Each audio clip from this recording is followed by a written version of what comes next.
আমাদের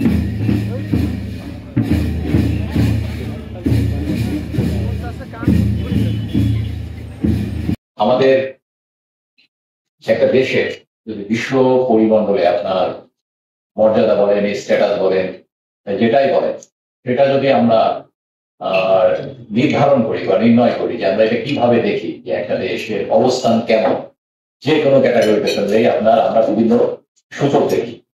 আর আমরা যখনই কোনো সূচকে যাব তখনই আপনার এই পরিসংখ্যান বিষয়টা অটোমেটিক্যালি আপনার চলে আসবে।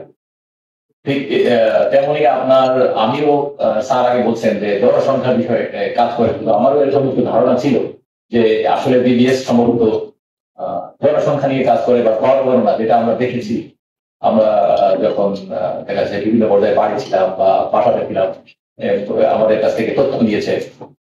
এখন আমি এই প্রেজেন্টেশনে আসলে আমি বিস্তারিত কখনো ঢুকে দেখিনি। আমি আসলে অবাক হয়েছি যে এটা অনেক গুরুত্বপূর্ণ, মানে এমন কোন বিষয় নেই যে বিষয়ের উপর এটা আর কি আপনার পরিসংখ্যান বা এটা ইয়া করে না, পরিমাপ করে না। যেমন আমি বিশেষ করে একটা বিষয় আমাকে অবাক হয়ে গেছে যে ইকোনমিক যে বিষয়টা, এটা একটু জটিল। আপনার অর্থনৈতিক প্রবৃদ্ধি, তারপরে মাথাপিছু আয়, এই জিনিসগুলা খুব মানে ক্যালকুলেটিভ বিষয়। এখানে আমরা দেখলাম যে আসলে যে কোনো পরিকল্পনা প্ল্যান করতে গেলে আপনাকে কিছু তথ্য উপাত্ত লাগে। তথ্য উপাত্তটা আপনি কোথায় পাবেন, তাই না? একটা মানে আমরা ডাটা বলি বা ইনফরমেশন বলি, যেটা আপনি পাবেন কোথায়? এই পাওয়ার জন্য এই যে BBS, Bangladesh bureau of statistics বলা হয়, শুধু আদমশুমারি করে পরিসংখ্যান গুলো আমাদের হয়তো অনেকের ধারণা জনসংখ্যা করে এরকম লাগে। এটা কিন্তু আজকে দেখলাম যে 8টা উইং বিভিন্ন বাংলাদেশের যত জরিপ রিলেটেড কাজ সবটাই কিন্তু এই বিবিএস করে একটু মাস পর্যায়ে তথ্যগুলা নিয়ে যায়।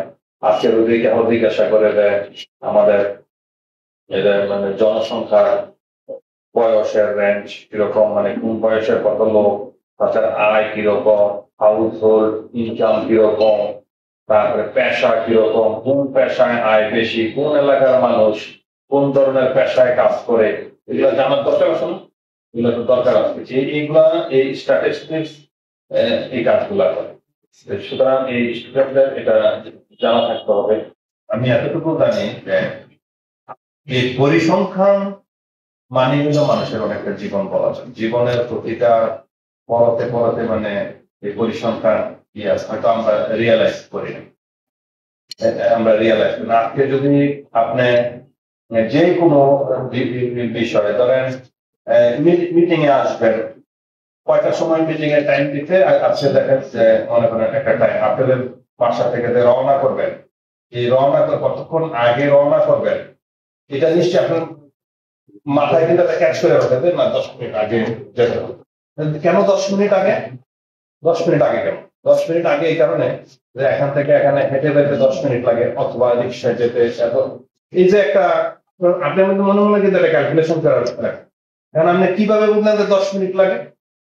10 মিনিট লাগে দেখেন, কোনো সময় 12 মিনিট লাগে, কোনো সময় 8 মিনিট লাগে, এভারেজ একটা মানে এটা মানে আপনার লেখাপড়া করতে হয় না, কিন্তু আপনার কিন্তু হয়ে গেছে। প্রত্যেকটা জিনিসে আপনার ব্যক্তিগত ভাবে বলেন, সমষ্টিগত ভাবে বলেন, রাষ্ট্রীয় ভাবে বলেন, প্রত্যেকটা কাজ করতে আপনার এই পরিসংখ্যানের সহায়তা আমাদের লাগে।